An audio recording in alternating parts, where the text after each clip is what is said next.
hanze hano dufite ibintu byinshi cyane bituziritse. Somye muri Matayo 13 n'umurongo wa 22 bavuga ngo hari ibihendo by'isi ngo bituniga, bikatunigana n'ijambo bikaruza umwisanzuro waryo. Ariko ko umuntu yabicitse kandi yishubije amaso inyuma ubona byari bihari, kuba wabicitse ukaza kumva ijambo ry'Imana, tutari buguhe ikintu utahana, ahubwo tutari buguhe ikintu utahana kigaragara, ahubwo tugiye kuguha ikintu utahana mu buryo bw'umwuka. Wasigaye acuruza akabona ntacyuzanye, ariko muri wowe ugifite. Imana igumisha. Reka rero dusome ijambo ry'Imana. Umwanya urahari, ntago ari mutoya, ni umwanya munini uhagije, ariko nibyo ndi kuvuga nabyo ni byinshi, nabyo ni binini. Reka rero dukoreshe umwanya wacu neza, kandi dushimiye mushumba twamugejeje iki cyifuzo. Tumugezaho iki cyifuzo n'igihe wabisabye, mbimusaba abima nk'uko umuntu arambagiza umukobwa ukuze. Iyo urambagije umukobwa ukuze ahita kwemerera, nawe bimusabye abinyemerera rwose, nawe yabishakaga. Arambwira ati ni karibu. Maze iminsi ntanga ibi bintu, bitanze mu Kove mara icyumweru, ubona babyishimiye cyane. Mbitanga mvuye mu Kove njya kubitanga i Nyarugenge, naho mara icyumweru ubona babyishimiye cyane. Numva ngize umuzigo kuza no kubitanga hano iwacu. Ndavuga ngo rero ndaza ndabimusaba, arabinyemerera. Nzasoza ku cyumweru ntanga ibyo bintu biremereye ariko bifite akamaro. Nzasoza ku cyumweru gikurikiyeho nzahita ntangira ku Muhima, nabwo mpamara icyumweru nsoze ku cyumweru, n'ahandi nk'uko gahunda iteye. Ariko navuze ngo reka mpere iwacu. Imana ibahe umugisha ko mwaje. Turifashisha amagambo ari muri Zaburi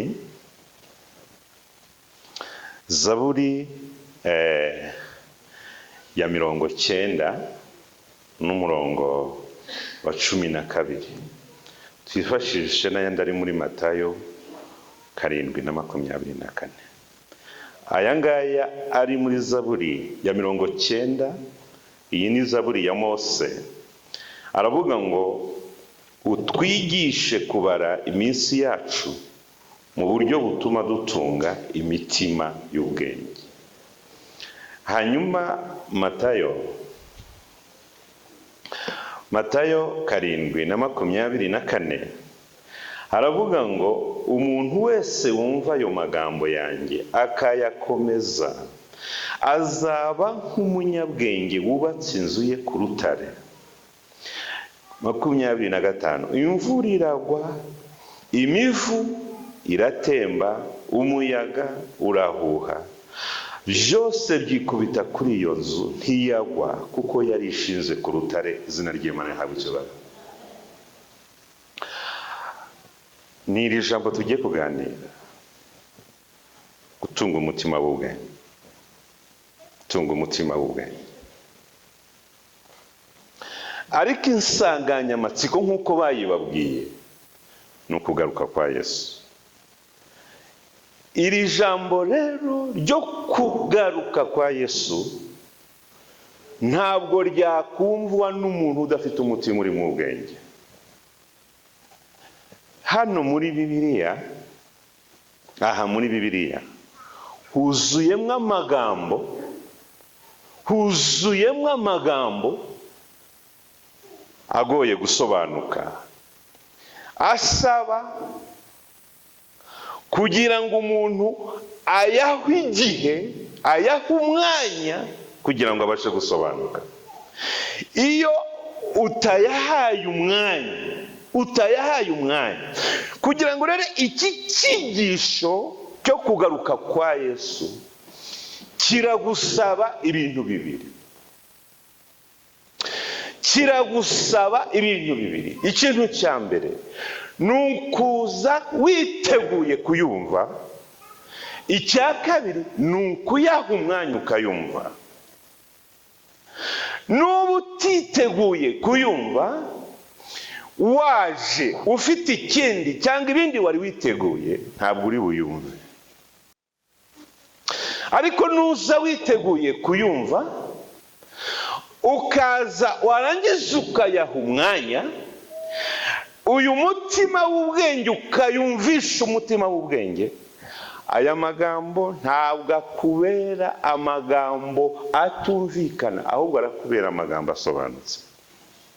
Iravuga ngo ubwo wabuze ubwenge, iravuga ngo nanjye ndakuretse. Niyo mpamvu mbifurije kugira umutima w'ubwenge. Iyo ni diplome nziza. Turi mu isi y'ibigeragezo, turi mu isi irimo imiyaga, turi mu isi irimo imvura igwa idahita, turi mu isi irimo ingorane nyinshi, turi mu isi irimo ibibazo bishaka kuduhitana, turi mu isi aho twubatse haranyura umuvu utemba ushobora guhirika inzu. Ariko uyu mutima uri mu bwenge bw'Imana, ngo imivi irahita, imiyaga igahuha, imivi igatemba, ngo ariko iyi nzu ntiyagwa kuko yubatse ku rutare. Umutima uri mu bwenge. Yesu ashimwe. Wahita uvuga uti ubu ngubu ugahita unyarukira muri Yakobo 1:5, ugahita uvuga ngo Imana ni impubwenge, kuko aho haravuga ngo niba hari umuntu ubuze ubwenge, ngo abusabe Imana. Ariko nagira nkubwire, iyo ubusabye udafite umutima uri mu bwenge, ubusaba nabi. Hari ijambo rikurikiraho riravuga ngo iyo usabye Imana ubwenge, ngo irabuguha, ngo itimana itishama. Ni ibintu bibiri bikurikiraho: kuguha itimana, kuguha ubwenge itishama. Bivuze ngo ni ukubuguhereza ikakwereka aho buri, ikaguha n'igihe cyo kubugeraho. Iyo Imana ijya kuduha, ntiduha nk'uko twebwe duha abakene iyo badusabye. Iyo ugeze hariya wigendera ugahura n'umuntu ukennye akagusaba, uhita ukora mu mufuka ugakuramo 100 cyangwa 200 ukamuhereza. Ntabwo ari ko Imana iduha ubwenge, irabuduhereza ikaturangiraho buri, ikaduha n'igihe kugira ngo tubushyikire. Nicyo bisobanuye kuduhitisha izina ry'Imana rihabwa icyubahiro. Ntabwo rero wavuga ngo ubundi ibintu byose bisaba umwanya. Nta kintu kibaho ku isi kibaho wageraho utagihaye umwanya. Habaho umwanya wo kwiborosa, ukavuga ngo kugira ngo amenyo yanjye abe meza ngomba kuyitaho muri ubu buryo, ukamara umwanya wiborosa. Ntabwo wabwira Imana ngo mpa amenyo meza, ahubwo iyo ushaka amenyo meza, Imana iguha umwanya y'amenyo yawe ukayitaho. Iyo wayitayeho, amenyo yawe aba meza. Kwiyuhagira, ngira akana mu rugo, akana gatoya, ariko ntikaramenya kwiyuhagira, kiga mu mwaka wa 2, ntikaramenya kwiyuhagira. Dukunda kukuhagira cyangwa se tukagira ibihe kukuhagira. Umunsi umwe ndabwira ngo shyira amazi muri dushe nze njye kukuhagira. arangije ayashyiramo. Tumaze kuyashyiramo umuntu ampamagara kuri telefone. Amaze kumpamagara kuri telefone, mba ngiye kuri telefone kuvugana nawe, akana kari muri dushe gafata y'amazi kayimena, ngiye kubona mbona karaje karambwira ngo ndangije koga. Urangije koga kakany'isegonda urangije koga? Ngaho mbwira ukuntu wabigenje. Aranyereka ukuntu yafashe ibasa akayisukaho. Ntabwo ibintu by'Imana ari ukwisuka, ni ugufata umwanya ukareba aho ufite ubukene, ni ugufata umwanya ukareba aho ufite ikibazo ukisukura. Naho ubundi nudafata umwanya ngo wisukure, nudafata umwanya ngo wisukure, ndagira ngo nkubwire, uraza gusohoka umeze nk'uwisutseho amazi ariko ugifite umwanda. Yesu ashimwe. Ibi bintu byo muri Bibiliya birimo hano, birimo ahangaha ni ukubiha umwanya. Reka mbahe urugero rw'ibintu byambayeho, ibintu byambayeho mu mwaka w'2000. Uyu munsi, muri iyi minsi ishize nabitekerejeho, usanga nakoze ibintu ntashyizemo ubwenge bwabyo. Iyo ukoze ibintu utashyizemo ubwenge bwabyo, nagira ngo nkubwire, biragupfana ukamera nk'aho ntacyo wakoze kandi watanze imbaraga zawe n'igihe cyawe. Icyo gihe nigaga ku Gisenyi, ndangije baduha kadetante. Bamaze kuduha kadetante akantu ko kuruka gatoya, ngo ngere mu rugo, Madame arambwira ati rero umaze iminsi none ubwo uje hano mu rugo hari ikibazo, ndumva wampa umwanya nanjye nkajya gusenga kandi nzamarayo icyumweru. Ugiye gusenga uzamarayo icyumweru? Arambwira twari dufite ikibazo muri iyo minsi, hari umuntu winjiraga iwacu tukabona nyine tutazi ubuhamya bwe, tutazi n'amakuru ye. Nuko arambwira ati nyamara biriya bintu turabona tuzatanga igisubizo kizaramba, ndabona dukwiriye, ni umukobwa wari uri mu rugo iwacu arambagizwa, ndabona dukwiriye kujya gusenga kugira ngo nitunamwemerera tuzamwemerere tuzi amakuru. Ni sawa rwose. Aragenda ajya gusenga, nanjye nsigara mu rugo. Icyo gihe twabaga mu rugo hariya munsi y'aho dutuye. Icyo gihe nta muriro w'amashanyarazi twari dufite. Ngo turangize, amaze kugenda kandi yagomba kumara icyumweru mu Ruhengeri, hari umudamu wari umuhanuzi warebagaho, wamuhaga ikintu agahita akubwira uko bimeze. Yaryaga inyama gusa. Yari umuhanuzi igitangaza wo mu Ruhengeri, izina rye ntabwo ryibutse, ariko nagira nkubwire yari umuhanuzi we, ariko kugira ngo uhanure wamuhaga inyama. Nuko dushaka amafaranga, arayajyana yo kujya kumuha inyama. Aragenda yamaraga kuzirya, kandi yajyaga igisorori cyuzuye. Yamaraga kuzirya ubundi akaguhanurira. Aragenda rero ngo bagiye gusengana ngo bazamarane icyumweru. Nanjye nsigara mu rugo, ariko nsigara mu rugo ntafite ubwenge bw'imirimo yo mu rugo. Ntayo nari mfite, nta bwenge nari mfite.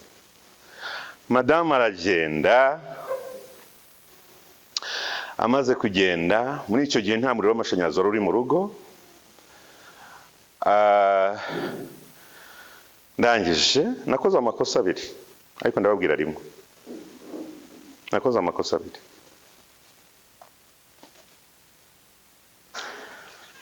Kandi birasa nayo nawe uri bukore uyu munsi, kubera ko waje uri mu bintu by'Imana nta bwenge bwabyo. Impamvu nta bwenge ni uko utajya ubiha umwanya. Ntubiha umwanya ngo ubitekereze.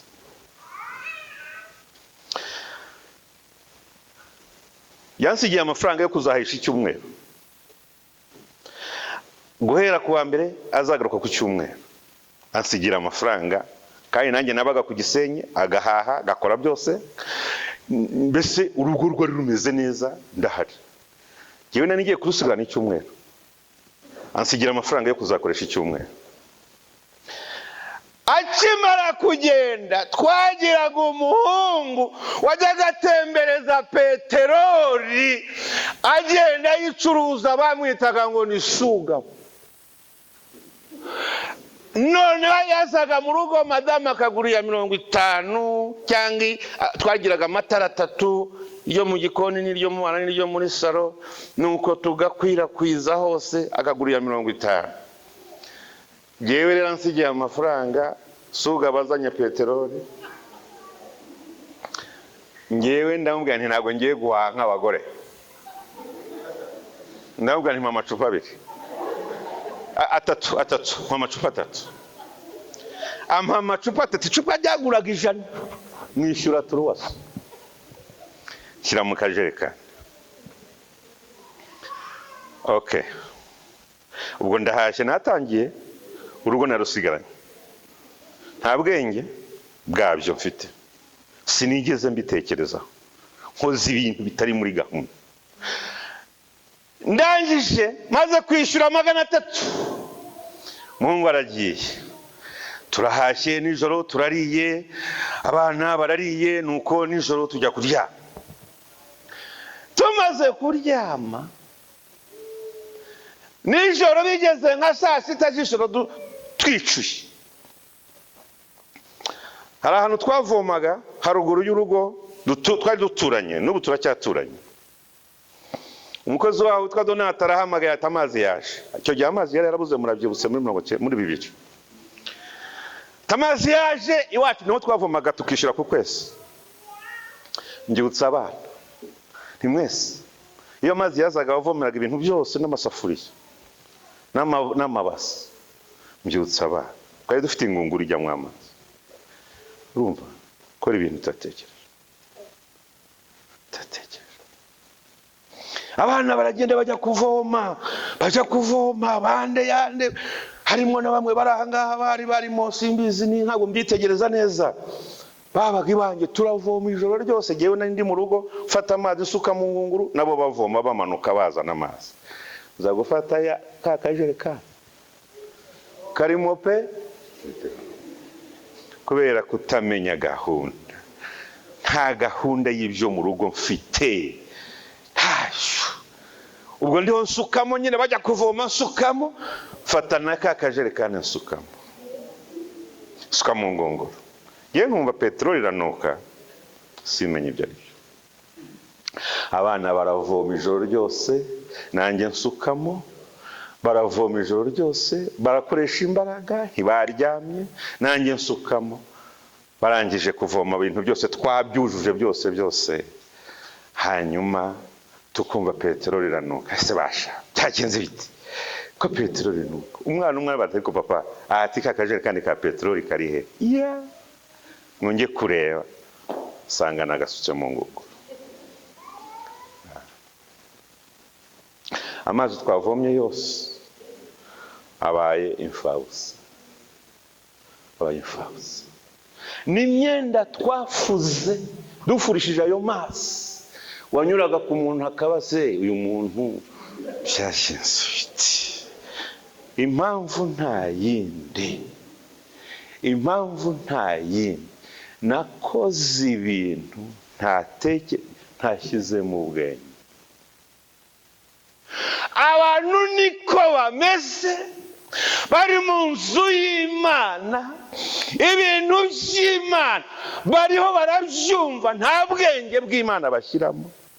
Niyo mpamvu kugira ngo bibakize byabanduje, aho kugira ngo bibazamure byabamanuye, aho kugira ngo bagire imbaraga bameze nk'abarwaye, kubera ko bifurije kugira ubwenge bw'Imana.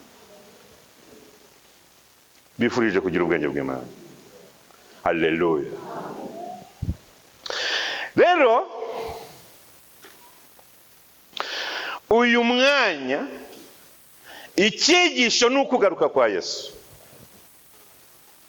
Ubundi kugaruka kwa Yesu kubamo ibice bibiri.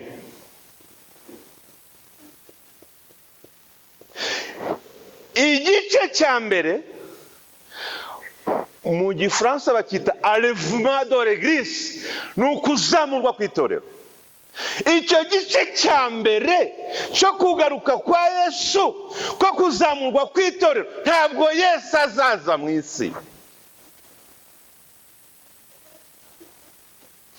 Bibiliya tubwira mu rwandiko rw'Abatesalonike bice 4 n'umurongo wa 13, aravuga ngo iki nicyo tubabwira tubwirijwe n'ijambo ry'Imana, ngo kuko umwami ubwe azaza amanutse ava mu ijuru, arangurura n'ijwi rirenga, n'ijwi rya marayika ukomeye, ngo n'impanda y'Imana, ngo nuko abapfuye muri Kristo nibo bazabanza kuzuka, ngo natwe abazaba bakiriho tuzamurwe tumusanganire, ngo nuko tuzabana n'umwami iteka ryo. Bavuga ngo mumaranisha amahoro kubwira nayo magambo. Ntabwo Yesu azaza mu isi kuzamura itorero, azarihamagara. Yesu ashimwe cyane. Nifuza yuko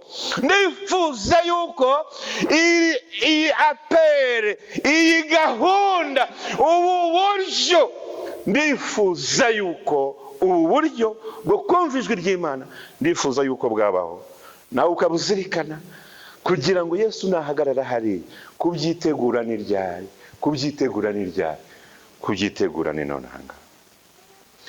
Nari nasabye abaririmbyi, ndabasaba ngo iki cyumweru muzamfashe kuvuga ubutumwa ku byerekeranye no kugaruka kwa Yesu. Basaba indirimbo, murayifite? Hariyo mwateguye cyangwa nizira mwaririmbye? Korali efata nizira mwaririmbye cyangwa hari indi mwateganije? Okay. Nagira ngo nazo zirafashije, ariko nagira ngo uko bimeze kose mubwire abantu kwitegura. Nagira ngo mbabwire ukugaruka kwa Yesu, igice cya mbere kigiye gushyirwaho, kigiye gutangira, gizatangirwa no kuzamurwa kw'itorero. Hanyuma igice cya kabiri cyitwa paruzi, mu gifaransa cyitwa paruzi. Paruzi ni ukuvuga ngo ngo Yesu ku gice cya kabiri azaza agere mu isi. Murankurikiye? Azaza agere hehe? Amanukire ku musozi witwa Erayoni. Imana idufashe mwumve ibi bintu. Umusozi wa Erayoni, Zakariya ibice 12 n'umurongo wa 1 kugeza kuri 12, haratubwira ngo azaza, kandi icyo gihe azamanukira ku musozi wa Erayoni. Ngiye kubabwira kandi azamanukana n'itorero, azagera ku musozi wa Erayoni aje guhagarika iriya ntambara. Yesu niwe uzagira gute? Uzayihagarika, kandi azayihagarika ari kumwe n'itorero. Ngo azamanukira kuri uwo musozi, ngo awushingeho ibirenge, ngo uwo musozi ngo igipande kimwe kizashinguka, ngo amahanga yose ngo azahindukira murebe, ngo n'abamucumise bazamubona, ahita ajya kubonana na bene wabo, isezerano ryabo. Buriya ubona barwana, agakiza kacu k'itorero nakuyu munsi, ariko agakiza k'Abisirayeli ni mu gihe kizaza. Ntabwo rero twebwe turi kimwe nabo, ahubwo bo bafite amahirwe abiri. Hanyuma rero kuzamurwa kw'itorero, Yesu hari ibintu bibiri yavuze byagoye abantu kubyumva,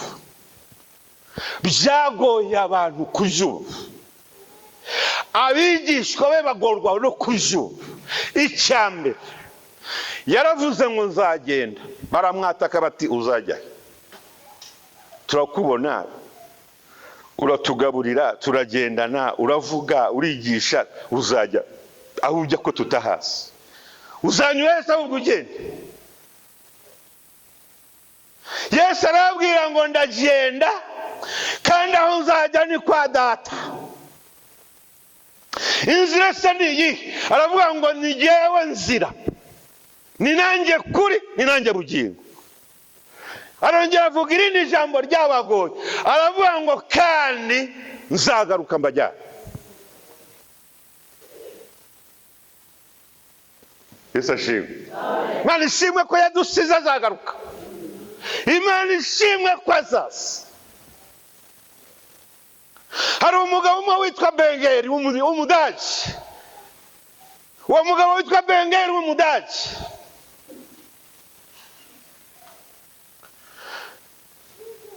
yari umugabo w'umurokore, yari umugabo w'umukiranutsi, yari umugabo ukunda Imana, yari umugabo w'umukire, yari umugabo ufite ibintu byinshi, agakunda n'Imana, ariko akagira ikigeragezo cy'urugo.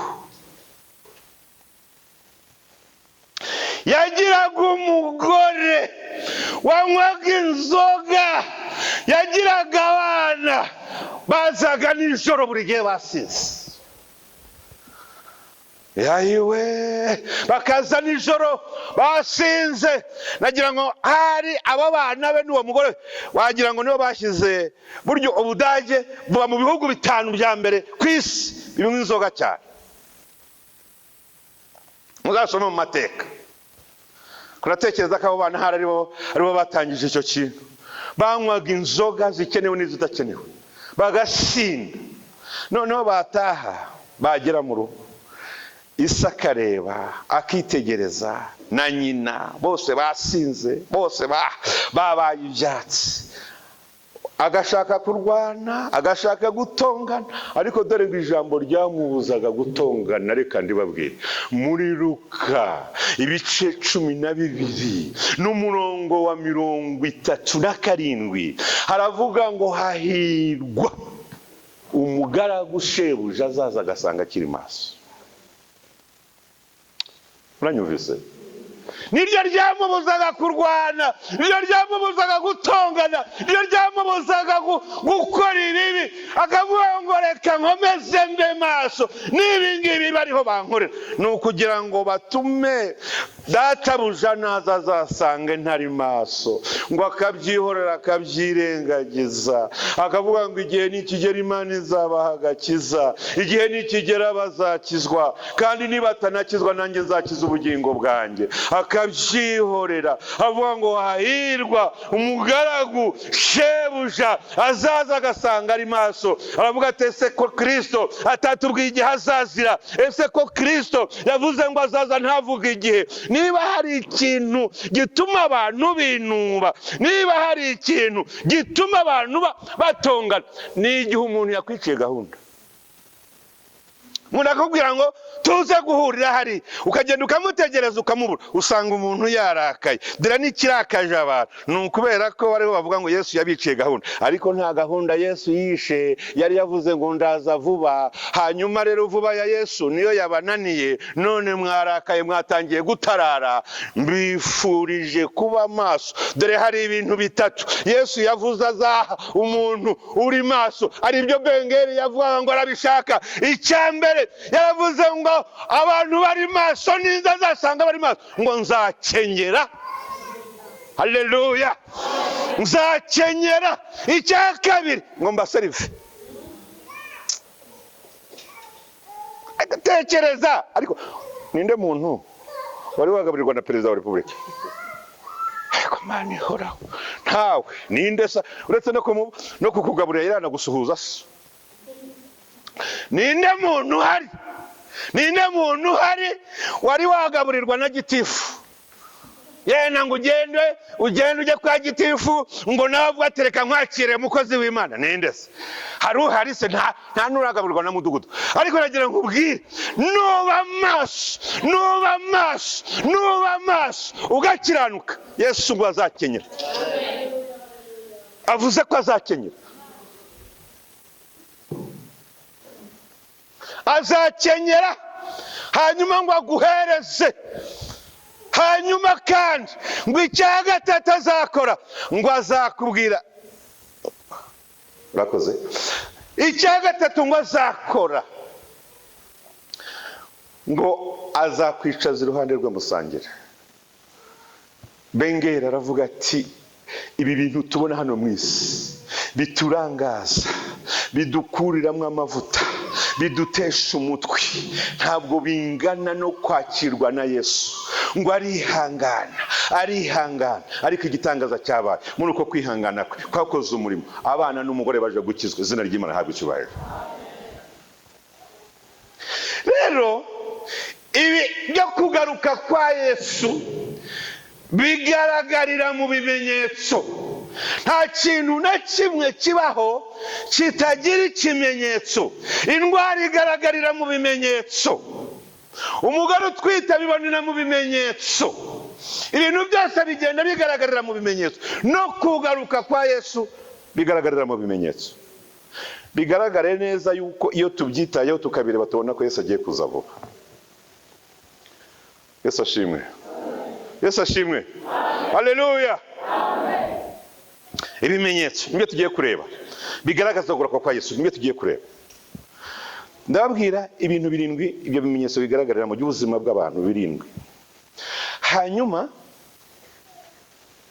ibyo bimenyetso, ariko turatangiye tuganira kuri kimwe, ko zababwira ibimenyetso ibintu 7 aho ibyo bimenyetso bigenda bigaragara. Bigaragarira ubundi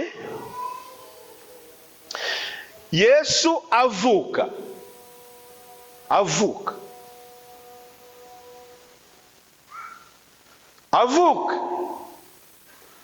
isi yari ituwe n'abantu, isi yose yari ituwe n'abantu batageze kuri 1,50,000. isi yose batageze kuri 50 million. isi yose uzabisoma muri Luka. Uwitwa Kaiser August, umunsi Yesu avuka, yari yatanze itegeko, niwe bari bakoronije isi yose, atanga itegeko ko bajya kubarura. Baba ari abantu, Abaromani babaraga abantu kubera impamvu ebyiri: kugira ngo babone uko baka umusoro, babone uko bategeka nibarangiza babaka umusoro. Bari babaruye abantu. Rero icyo gihe bamuha raporo, baravuga ngo bamuha abantu 1,49,000. Kandi cya kabiri ugomba kumenya, Yesu aza mu isi, nta gihugu na kimwe cyari gifite ubwigenge, nta na kimwe.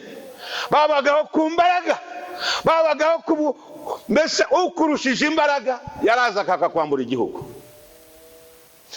Nta mipaka. Barazaga bagatura ahantu, noneho abandi bagatura hariya, bakagaba ibitero bakahatera, bakabigarurira.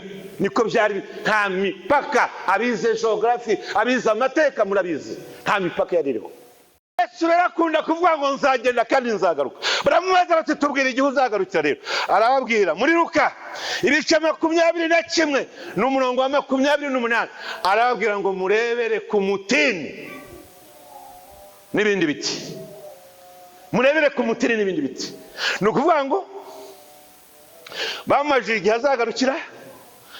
Arababwira ati abivuze muri Luka 21, were ku murongo wa 28 ugeze kuri 30, arababwira ngo murebere ku mutini n'ibindi biti, mubirebereho. Umugore utwite uri bubyare, ufite ubwenge, wizi neza, ntabwo yabona ibimenyetso ngo avuge ngo ajye mu bindi bintu. Yabona ikimenyetso cy'uko ari bubyare, yihutira he? Ni ikimenyetso. Ntabwo umwana araza, ni ikimenyetso. Kuki mutareba ibimenyetso? Imana irinde umunsi urinde kuzabatungura. Yesu babimubaje, yarabivuze, akavuga ati mwitegereze, murebere ku mutini. Kuki batari kureba? Isi yabahumye amaso.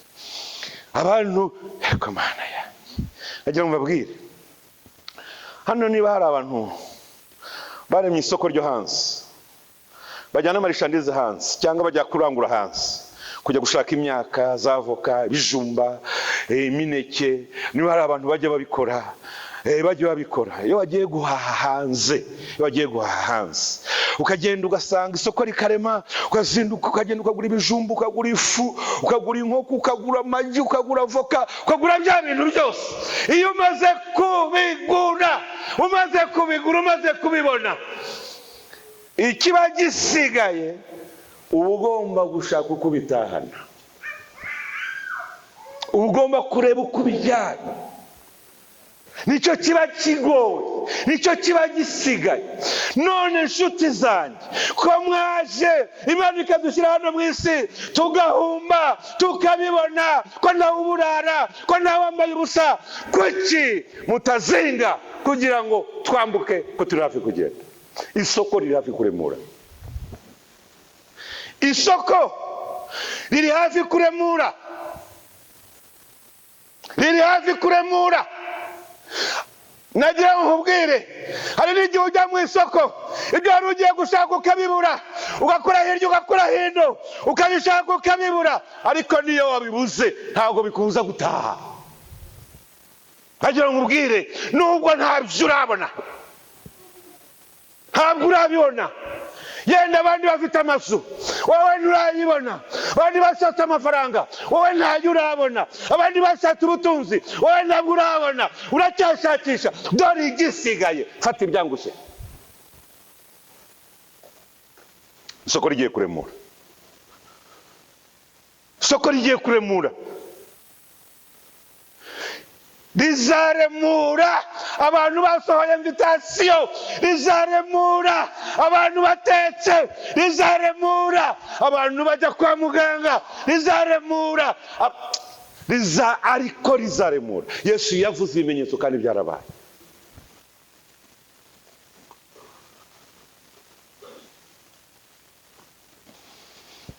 Aravuga ngo ibi biti by'umutini ngo kizabona, ngo icyo giti tuzareberaho kizaba iki? Aho hantu haravuga ngo murebere ku mutini, ngo n'ibindi biti, ngo n'ibitoha. Yesu ashimwe. N'ibitoha ngo bikazana amashami, ngo muzamenye konje ngo ndetse ndi bugufi. Gutoha kw'imitini n'ibindi biti ni ibihe? Ni uko ibihugu bigomba kubona ubwigenge. Yesu ashimwe. Yesu ashimwe. Ibihugu Yesu ari ku isi, nta gihugu na kimwe cyari gifite ubwigenge, nta na kimwe. Memu na Isirayeli nta bwigenge yari ifite. Bigeze mu 1948 ku itariki 15 z'ukwezi kwa 4 Isirayeli ibona ubwigenge. Yesu yarabihanuye muri rimwe, aravuga ngo muzarebe iki giti cyitwa umutini cyitwa Isirayeli, nikibona ubwigenge muzamenye konje kandi ndi bugufi. None yabonye ubwigenge. Ibindi bihugu nabyo biheraho byose bigenda bibona ubwigenge. U Rwanda rwabonye ubwigenge ryari Marite 62 nacyo kibona ubwigenge. Yesu aravuga ngo nimubirebereho, ngo nimubona bibonye ubwigenge, ngo muzamenye konje na kandi ndi bugufi.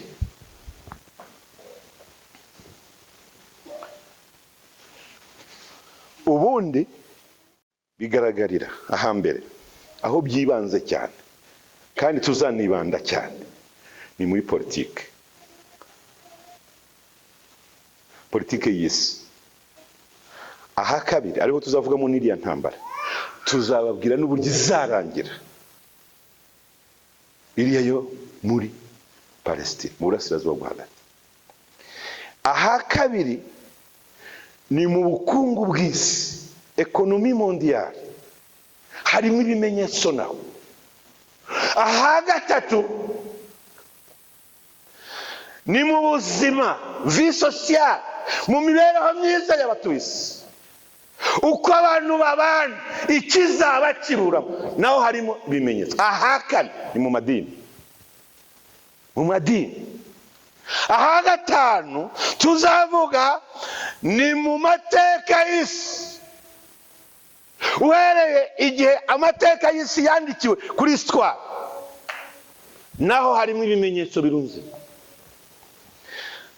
Aha gatandatu ni mu bumenyi bw'isi, muri geography, naho harimo ibimenyetso. Hanyuma ni ku buhanuzi buvuga kuri Isirayeli bugomba kubasohorera. Yesu nashimwe cyane. Ngo nimubona ibyo biba, Yesu ashimwe, haleluya. Nimubona ibyo bibaye muzakora iki? Nimubona ibyo bibaye, ibimenyetso bibonetse, muzakora iki? Icyo yadusabye gukora ni iki? Nimubona bibaye tuzakora iki? Tuzakora iki? Umva ikintu yavuze, yavuze tuzakora. Nifuza ko natwe dutangira none tukagikora. Nifuza ko dukora. Yaravuze ngo nitubona ibyo bibaye tuzubura imitwe yacu. Muranyumvise? Mvuze ngo iki? Tuzubure. Ubundi mu isi twese tubitse imitwe. Hari umuntu wigeze ahumba mu gikorera, aho abantu basaruye. Iyo umuntu ari wahumba aba yubitse imitwe, abantu bose bubitse imitwe bariho barahumba. Buri wese arahumba. Kandi wumva ikigusetsa, hari abahumbye barabibona, hari n'abahumbye barabibura. Twese turiho turahumba. Kandi umuntu uhumba agomba kujya hariya, akajya na hariya. Amasoko yabonetse, umuntu akabwira ngo imari iri kuboneka mu Bushinwa, undi akabwira ati ni Dubai, undi akaboneka ni Bugande, undi akabwira ni kwa Mutangana. Ahantu hose no guhumba, kandi umuntu wese agenda arangira undi aho imari iri. Twese turiho turahumba. Ariko Yesu aratubwira ati nubwo muriho muhumba, nimubona ikimenyetso mwubura amaso. Haleluya. Mwubura amaso, mwubura imitwe yanyu. Muri Zaburi ya 24 n'umurongo wa 7 n'uwa 8 aravuga ngo nimweguke, ngo mwamarembo mwe nimweguke, ngo umwami w'icyubahiro ngo agiye kubyukuruka. Haleluya. Agiye kubyukuruka. Nimweguke, nimwubura amaso, igihe cyo gutabarwa kwacu kirageze, agakiza kaje. Yobu yaravuze mu bice 19:25 kugeza kuri 27 aravuga ngo icyo nzi neza ndashidikanya, icyo nzi neza ngo nuko umucunguzi wanjye ariho, ngo kandi umunsi umwe azahagarara hehe? Ku musozi, ngo nimanuka nkajya ikuzimu, ibyiringiro byanjye nzabimanukana mbiryamana. Umunsi umwe naramutsa nzazuka, nzahaguruka mubone, kandi ndabizi neza ko tuzabonanira ku musozi. Mbifurije kwegura imitwe. Ubu iyo ngeze kuri iki cyiciro mpita mbona abantu babiha agaciro. Ni abantu bahumbye bakaba ntacyo barabona. Nubundi akavuga ati n'ubundi ntacyo nari maze, ntacyo nari mfite. Yaba yavuzaga impanda isoko rikarimura, ko n'ubundi ntacyo nari mfite. Ariko nagira nkubwire, wa wundi watanze komande marishandize, watumije imodoka, wasohoye invitation, aravuga ati ibyo ngibyo byo kubura imitwe nibibe bihagaze, genda cyafite ibyo ngomba gukora. Ariko nagira nkubwire, gahunda zawe ntizizahagarika gahunda za Yesu. Ari abafite n'abadafite. Haleluya. Mwese mwubura imitwe yanyu, mwubura imitwe. Umutabazi wacu yaje. Mu rwandiko rwandikiye Abafilipi mu bice 3 n'umurongo wa 20 na 21 avuga ngo naho twebwe iwacu ni mu ijuru, ngo niho dutegereje ko umukiza wacu azava, ngo uzaza agahindura imibiri yacu yo gucishwa bugufi, akaza akayihindura akayishushanya n'ubwiza bwe. Araje inshuti yanyu. Haleluya. Yesu araje. Ibyatunaniye kubara, Yesu araje adufashe tubibare. Hari imibare myinshi yatunaniye, none abanyarwanda babonye ka formule kasobanura ibyo bintu byananiranye, arabibara yabona aravuga ngo ntibivamo, ntago bivamo koko, mwarabikoze mwarabishubije ntago bivamo, ariko kubera ko bitavamo Yesu aje gushyiraho ifatizo bivemo. Haleluya! Iyi si tuyikamagire, tuzamuke tugende tujye gusanganira umwami mu kirere, tubane nawe. Nagira ngo nkubwire, kugira ngo uzabone neza iyi fenomene ya paruzi ya Yesu aje kurangiza intambara, aje ubuzima bwa hano ku isi bwose bwa hano ku isi bwose, nta buzima Yesu na bumwe atazageramo. Azaza gusuzuma ibyo abantu bakoze, azaza nagera ku isi azasuzuma ibyo abantu bubatse, azasuzuma ubucuruzi bw'ubukungu bw'abantu, azasuzuma nta kintu na kimwe atazasuzuma. Kugira ngo uzitegereze neza uko azabisuzuma rero, kugira ngo uzitegereze neza ni ukwitegura, ukazajyana nawe ukagarukana nawe. Naho nagusanga ahangaha ntabwo uzaba ureba, nta uzaba ubebera. Icyakugirira umumaro ni ukwitegura ukazajyana na Yesu bwa mbere. Yesu ashimwe. Yesu nashimwe. Hanyuma tugiye ibyo bimenyetso uko ari bine, uko ari birindwi, tuvuze kimwe cyo kurebera ku mutima. Ejo tuzavuga ku kimenyetso cy'umunsi nyirizina, uburyo bazakora amahoro y'amahimbano. Amahoro y'abahimbano bazazana mu isi ni uko umwe akaramusa undi akamubwira ngo ni amahoro, hanyuma uwo munsi ugahita uza. Nibyo tuzavuga ejo. Ariko uyu munsi reka dusoreze mu Baheburayo 6:18 kugeza kuri 19. Hanyuma umuyobozi atusomera aho hantu, niturangiza tuhasengere. Nitumara gusenga hanyuma nawe usaba Imana, cyangwa tugisenga usaba Imana kugira ngo Imana igufashe, kugira ngo Imana ikugirire neza. Ibi bintu ubura amaso, ubura umutwe wawe, kugira ngo kuko gutabarwa kwacu kuregereye. Yesu ashimwe cyane. Ndabwira abafite identite ebyiri, hari abafitiye hano twafatiye hariya ku murenge, ariko hari n'abandi bafite iyo mu ijuru. Ba bandi Yesu yavuze ngo nzagaruka mbajyana. Amen. Nzagaruka mbajyana. Dusoze 18 tugeze ku 19. Dusoreza aho ngaho. Kugira ngo ibintu bidahinduka, iby'Imana itabasha kubeshyiramo, iduheshe ihumure rikomeye twebwe abacitse gusinga ibyiringiro byashyizwe imbere yacu. Icyenda ni ubwenge tugifite umutima gikomeye kandi gishikamye, kinjira hirya y'umwenda ukingiriza hera cyane. Ni ibyo ngibyo nashakaga. Buriya umutima w'umuntu wa wundi twavuze ugomba kujya mu bwenge, wa wundi ugomba kujya mu bwenge, ufite ibintu biwukoza hirya no hino, ya miyaga twavuze muri Bibiliya, wa muvu utemba, ni ibintu bikubita ku mutima bikawukoza hirya no hino. Ariko hano havuze ngo hari ibintu bibiri Imana idashobora kubeshyeramo. Imana ntishobora kubeshya, ibyo yavuze no kubikora izabikora. Niba uyu mugabo witwa Kristo yaravuze ngo azagaruka, tubyemera. Azagira gute? Azagaruka. Ahubwo harahirwa umugaragu azaza agasanga amwiteguye. Yesu azagaruka. Hanyuma ibyo byiringiro rero by'uko azagaruka, ibyo byiringiro by'uko Kristo azaza kutujyana, ngo bimeze nk'igitsikamutima. Amen. Ngo gifite umugozi ngo utaziritse mu isi, ngo ahubwo uzamuka ukazirikwa ku nkingi yo mu rusengero rwera.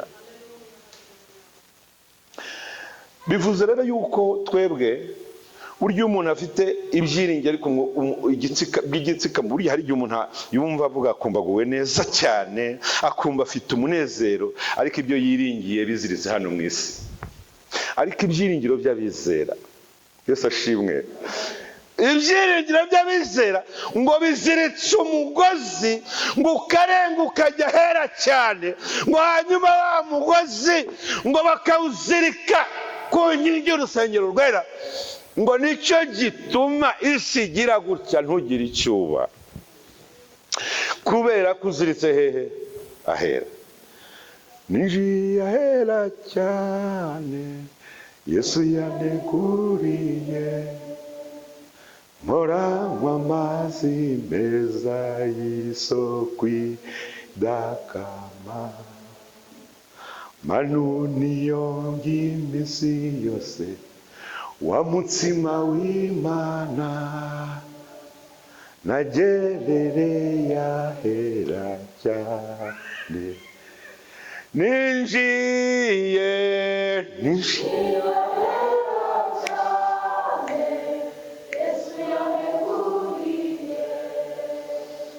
mporanywa amazi meza y'isoko idakama, manuniyo y'iminsi yose wa mutsima w'Imana,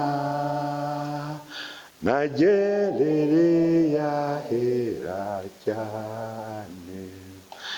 Impamvu tudacogora si ukubera imbaraga ugira, si ukubera inkomoko yawe, si ukubera ubutunzi ufite, si ukubera karitsiye utuyemo, si ukubera ikindi kintu, ahubwo ni uko umutima wawe Imana yawuziritse ahera.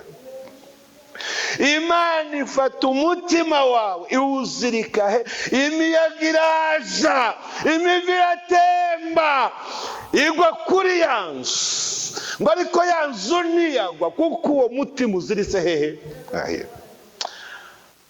Yesu nashimwe. Ntabwo ariho twaziritse ibyacu. Yesu ashimwe. Ushobora kubizirika kuri mwene, kuri anko, ejo bundi akaba arapfuye. Ushobora kubizirika ku mitungo yawe, ejo bundi ikanyagwa cyangwa bakandikaho towa. Ushobora kubizirika ku muryango umuntu akawubura, ariko nkwifurije kuzirika ahera. Imana ihimbazwe cyane. Tugiye gusenga Imana rero, mbifurije kumenya ibimenyetso nk'uko ubizi neza. Ikintu cyose kigira ikimenyetso, no kuza kwa Yesu nako gufite ibimenyetso. Kandi kuza kwacu dutegereje ni arevoma de l'Eglise, ni ukuzamurwa kw'itorero. Naho paruzi yo kuza hano ku isi, ibyo ngibyo ntabwo bireba itorero, ahubwo ikireba itorero ni ukuzamurwa kw'itorero. Imana ibaha umugisha mu izina rya Yesu. Amen. Imana ibaha umugisha. Muhaguruke rero dusenge. Ikintu tugiye gusengera, tugiye gusengera kugira ngo Imana idukureho ibintu bituma twubika amaso, kandi ari mu gihe cyo kubura amaso. Imana idufashe ikureho ikintu gituma dukomeza kubika amaso, kandi iwacu atari hano. Nuzaza kudutabara ntazaturuka hasi mu isi, ahubwo azaturuka hejuru. Gutabarwa kwacu ko kurageze. Imana itugirire neza. Abanditse Imana ibaha umugisha, ariko n'abatabashije kwandika, mwabonye ko iki cyigisho baba bariho babifata, wazabikurikira birashoboka. Ariko Imana iduhe kubura amaso. Haleluya. Haleluya. Isi iragenda itaka ibintu byinshi bituma twubika amaso ngo tubirebe, ikaturangaza, bikadutesha umwanya, bikatwibagiza n'abo turi bo. Ariko uyu mwanya reka dusenga Imana iduhe kubura amaso, hanyuma uzitwa umunyabwenge, ariko nawe muri cya gitaramo, muri rya sezerano rya Yesu, yavuze ngo, aravuga ngo nzicara, nzakenyera ngo uhereze, nkwifurize kuzakirwa na Yesu. Nkwifurije kwakirwa na Yesu. Wabigize intego nshuti yanjye, kwakirwa na Yesu. Agakenyera akaguhereza, kakubwira ngo nuko mugaragu mwiza, wakiranutse muri bike, injira iwanjye wegurirwa byinshi. Iryo jambo akari kuvugira. Yabona usarutse ku marembo akavuga ngo nimukingure, ishyanga rikiranuka ryinjire, rikora ibyo gukiranuka ryinjire. Nkwifurize kuzavugirwa iryo jambo. Twaba tugenze nk'abatagira ubwenge, turamutse tugiye tutarebye ibyangombwa bisabwa, wagera ku rurembo ukagenda nka nta bwenge, ukagenda nta byangombwa ufite. Ariko nkwifurije kwitegura ngo ubure amaso. Isi yikurangaza, dore ko iyo ndiho nigisha ibintu abantu bahita banyanariza, pasiteri afite ibiki, ese agira amafaranga, ese agira akazi, ese pasiteri kujya batubwira ngo ubundi ni icyo atunze. Nagira ngo mbabwire, nanjye ntabwo mu guhumba aho ngaho ntabwo mfite bike, ntungire ngo nanjye ndabibuze. Sindara ubusa muri iyi Kigali, sinkodesha muri iyi Kigali. Urumva ko nanjye hari icyo Imana yakoze, ariko ibyo byose ntabwo nabyubikaho amaso. Nanjye ndubuye amaso, kuko ibifite agaciro biri hariya nshuti yanjye. Yesu ashimwe cyane. Ibifite agaciro. Ejo bundi mu minsi ishize nabonye umuntu wigisha hariya. Iyo mvuye hano, iyo mfite umwanya ushaka nko kuruhuka cyangwa kujyaho madamu ari, njya hari i Nyamirambo hakorera. Ngiye kubona mbona umugore aratambutse ari bavuga ngo abantu bararimbutse, ngo bazize onapo ngo yarimbuye abantu. Noneho abantu rero bagize ubwoba. Noneho rero ngewe angeze iruhande, agenda avuga ati, abantu mwihaneho napo, murarimbutse, muzizeho napo. Ndamuhamagara, nshuti yanjye, ngwino hano. Araza rero aranyegera, kubera ko bariya abantu bagenda bavuga ubutumwa hariya, jewe nyine ndabamenyereye. Hari ukuntu nyine aza akavuga, wamuhamagara gutya akaza akakwegera, ugakoramo nka senkisi ukamuhereza, agakomeza nyine akagenda avuga. Yanyegereye azi ko ngiye kumuha amafaranga. Noneho ngenda maza, none se nshuti yanjye, ibi bintu uri kuvuga urabona abantu babyumva? Arande baravuga ngo niko wa mugabo we, ngo ntumenera amavuta. Ngo gusenga biravuna wa, ngo gusenga biravuna, ngo ntumenera amavuta. Ariko ndamureba ndavuga ntako se, uyu muntu nawe uzi ko nawe azazira kutagira ubwenge, Amavuta naramubwiye, navuga nti icupa ririmo amavuta ntirimeneka kabiri, niko namubwiye. Ntabwo rimeneka kabiri. Shaka kumwereka ko ntayo afite, ahubwo abuzu umupfu, nta bwenge afite. Onapo nta muntu n'umwe utagirimo, nanjye wabuze urubyaro nanjye nyirimo. Onapo ni Office Nationale de la Population. Ariko abantu bibwira ngo Onapo ni ikinini, ntabwo ari ikinini. Office Nationale de la Population nta muntu n'umwe utagirimo. Onapo si ikinini, si umuti. Ariko akabivuga gutyo, ngo nenda wongera ngo mufashe, mukosore, mubwire. Ariko ukuntu yankutaje nuko yasanze nanjye. Twebwe ntabwo turabisi, turabijuru. Reka turebe iwacu, ibiturangaza tubyiyamure, ibiturangaza tubyima amaso, kuko umunsi umwe tuzatabarwa. Ndagushimiye. Igihe cyo gucungurwa kwacu kirageze. Watanze igihe, urabivuga, urabigaragaza. Watanze ibimenyetso, urabivuga, urabigaragaza. Reka tubyiteho kugira ngo tutazatungurwa. Urakoze, turagushimiye kuko abumvise ijambo ryawe. Tugukomeye amashyi kuko ari ubanye natwe. Mu izina rya Yesu. Amen.